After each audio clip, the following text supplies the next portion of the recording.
Bei Densität stellen sich die Leute oft vor, dass an allen Heichhausergebenen Stunden so eine Art Manhattan.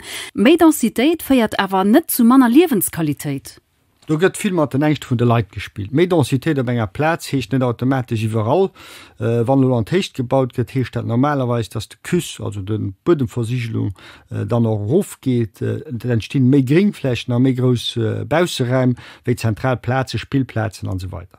Op der einer Seite wëss moch, dat man méi Wuninge brauchen, wann man alle so los an Techt bauen, also zum Beispiel a verschiedene Karten in 1 oder 2 Steck opbauen, dann hecht dat Jocht, dat man dodurch ja Manner neis Verfassung muss ausweisen. PAG muss da net erweitert gin an du hummer méi geringste fassen erhalen wie wann man dat net machen.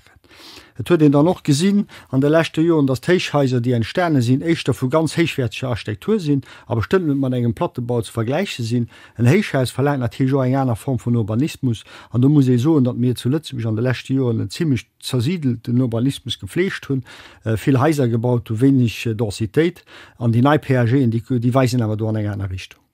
Muss man es dann nur darüber stellen, dass man Zukunft als Kanner, Enkelkanner, Urenkelkanner, dass der an Appartementshäuser muss wohnen?